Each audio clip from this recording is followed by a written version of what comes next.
Good afternoon. This is Ed Pozzuoli, CEO of Tripp Scott, and today we have two of our old friends who represent an organization that watches out for your tax dollars all throughout Florida. Florida TaxWatch has been run by Don Calabro for I don't know how long. President and CEO of TaxWatch, my gosh, forever. A couple of years. A couple of years. 46 years. And soon to be, right? Soon to be the President and CEO of TaxWatch, Jeff Kottkamp, our 17th Lieutenant Governor of the state of Florida.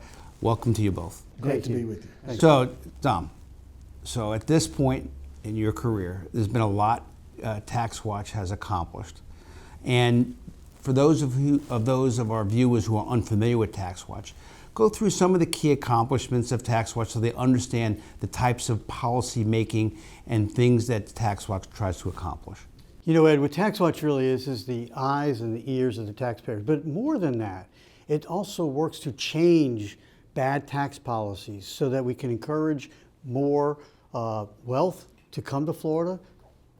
Two, that people can enjoy more of what they do earn.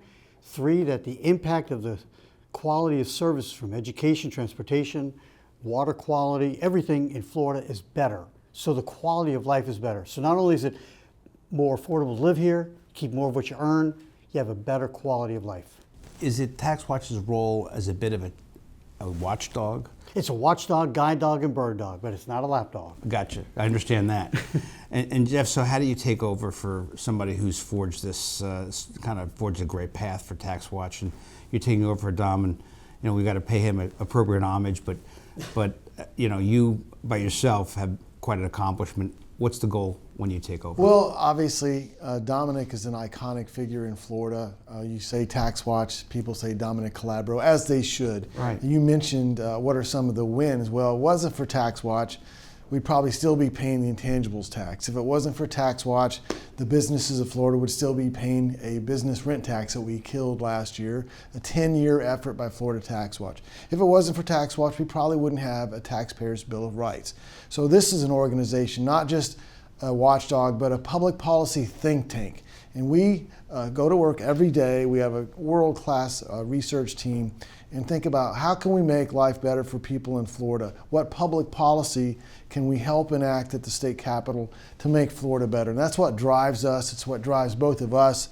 And it's why we get excited about going to work every day. Good stuff. And now, this new session coming up is sort of picking up from where the old session left on property taxes. Big time. And so what do you foresee coming out of this session potentially on how property owners in the state of Florida get to get some relief?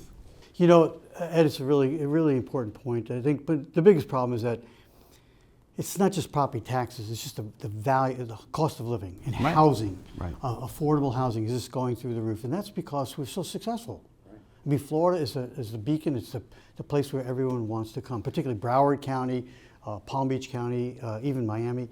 So we're paying for our successes. Now, the part of it is the property taxes are excessive, and I agree with the governor and CFO Blaze in Golia that we have some of the spending of local government has just been out of control. Well, he's been going around doing...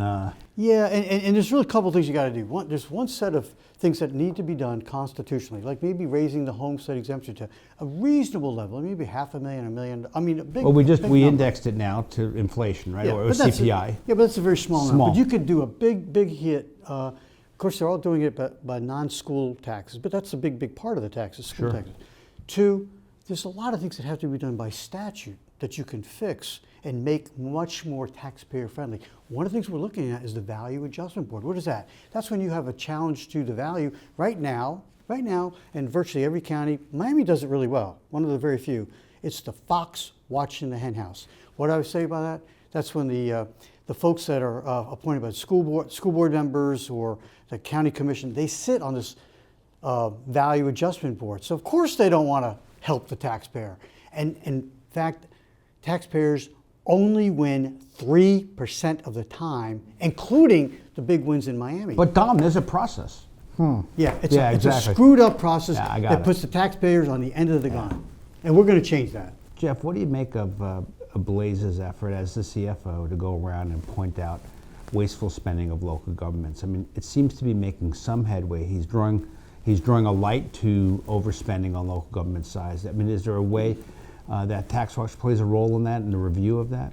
Well, we've gone back and assessed the increase in property tax in all 67 counties compared to the increase in inflation and population.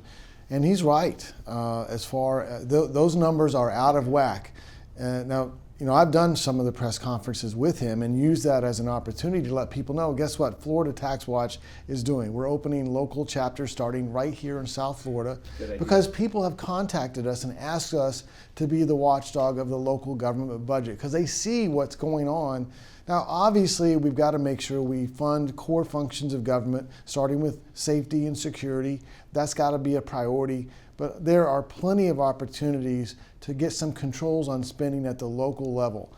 And so we support that effort on behalf of the CFO that's really, again, looking out for the taxpayer at the local level. You know, when TaxWatch goes into these things, that we've gone to different communities, we go in a little bit more very great detail. So we identify specifically where, why, and how it's being misspent and how they could spend it better. And then we hold them accountable for getting it done that way or better. And so we've got a pretty good track record. Somewhere between 70 to 80% of the ideas get implemented. But what you have to have is you've got to have county commissioners, you've got the business community say, get this done because we don't want you wasting our hard-earned tax dollars. So TaxWatch thinks this is helpful, but it's a good beginning. But you got to go in. This eradicating wasting government is really hard because it's so entrenched. The bureaucratic interests are there. Contracts, there's so many contracts that they have in local government that are not competitively bid. It's just, they have a process, like you said, it's a baloney process.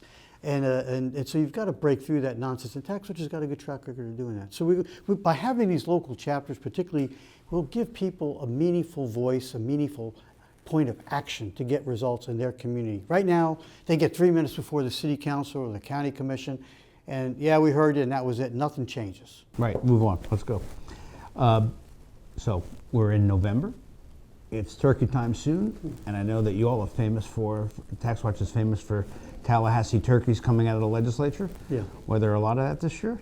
Yes, they were. And the governor's done a good job. In fact, he just sent me a very nice note on my upcoming initial retirement as President and CEO of Florida TaxWatch. I'm going to be running the Florida TaxWatch Foundation, which I think is going to be as important as running it for the first 45 years. We'll make sure everybody knows where to get you after January 1st. Don't worry. Yeah. No, but I mean, the reason is we want to make sure, not only that I help Governor Kottkamp, but I want to make sure that, and we all want to make sure that TaxWatch is here long after we're all gone. You're gone, we're all gone. Right. So 50 years from now, there'll be a group that is as or more influential to make Florida truly continue to be the beacon of the nation. Because you can lose that status real quickly. So just so your viewers know, a budget turkey for us, we go line by line by line when the legislature passes a budget, but before the governor's acted on it. And we don't even have a high bar. We don't second guess how the money's being spent. Was it done in the light of day, or was it done behind closed doors with no opportunity for public input? And just looking at that, it's about $1 billion, about $1 billion. And that's just not acceptable. And we will keep doing that, and we hope to do that at the local level. So you mentioned that you're retiring from the current position, but you're moving on to the foundation. Yeah. So talk to me about the reasons why you're now retiring, and then the new role. Well, I'm probably in the best health I've been in many, many years. We've discussed this. I've lost a considerable amount. In fact, a great cardiologist here, our dear friend, Dr. Zachariah. Hey, Zach. Was very instrumental, as well as Governor Kottkamp, in helping me get my heart back into really good shape. But the reason I am prepared to turn over is, it's going to happen. But I've got somebody, the character in Lieutenant Governor Jeff Kottkamp is second to none. And when you got someone of that kind of caliber, that kind of gravitas, who loves the mission and purpose of tax, which is so deeply respected, our staff loves them, the board, yourself and others, I said, this is the time to do it. So now my next goal is to make sure we can have endowments and funds so that we could help support it in perpetuity. Well, I think the two of you make a great team. Jeff, you're going to take over from really an icon for TaxWatch. What's the goals?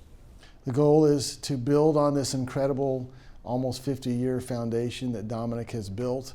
The track record at the Capitol, where we're highly respected. You know, when you see governors holding up your reports and saying, I know it's true because TaxWatch said so, that means something. So you build on it, you grow it, you make it even more impactful. because we continue to grow as a state. The challenges are greater than ever, and we need somebody like Florida TaxWatch looking out for the taxpayers every day. And how do anybody, individuals or business, get involved with Florida TaxWatch? How does that happen now? Well, we obviously, like everybody else, have a website, FloridaTaxWatch.org. That's a good place to start, and you'll get to see our research, which we make available to the public at no charge. That would be a great start. We would love to come to see you in your local communities. We're trying to do regional meetings on a fairly regular basis to introduce ourselves to TaxWatch and let people know how we can help them in their own community, make sure they save their tax dollars, and also that what's being taken from them now gets spent correctly by government. And Florida TaxWatch truly has maintained a very nonpartisan, non-political role, but still influential. It's kind of really extraordinary and unusual that we've been able to do it for nearly 5 decades. Right. And the reason, and no small part, is because of the prestige, the quality of our board. The founders have been the icons of the families of Florida. I mean, the founders of Winn-Dixie, the founders of Publix, the Likes family. I mean, the folks down in South Florida throughout. So we built on that, and I learned at their feet of these great, great leaders, men and women who care deeply about Florida, and they put aside their parochial interests. I mean, Publix and Winn-Dixie, great competitors, but they'd come together to make the state of Florida and the communities they serve better. And that's what TaxWatch is working with folks like you on our board and others, Shane Strum and others. We've got a great, great board. Here, Belinda Kaiser, very, very active with us, as well as Ray Monteleone and quite a few others that we're really, really proud of. We've got Dr. Bill Kent here as well. We've got a great cadre of Senator George Lemieux, just immediate past chairman, right, and now chairman of the Florida Council of 100, a very, very dear friend. So with these great leaders, together with an incredible staff, you know, everybody, left, Democrats, Republicans, they say the quality of the TaxWatch reports is second to none. Why? Because they're practical, they're empirically driven, they're principled, and what we care about is getting things better for people. We're not here to destroy government, we're here to limit it, but make it better. And how can anyone really oppose that? No, and Dominic, I want to take a moment and sort of a personal privilege and thank you for the years and years of effort, because I do think you're one of those people that made Florida a very special place. Mm-hmm. And so we really do appreciate that. Mm-hmm. And Jeff, as Lieutenant Governor, from my favorite governor, sorry, Ron, but the truth be told is that the two of you make such a great team, and now with you on the foundation side and you on the TaxWatch side. So welcome, Jeff.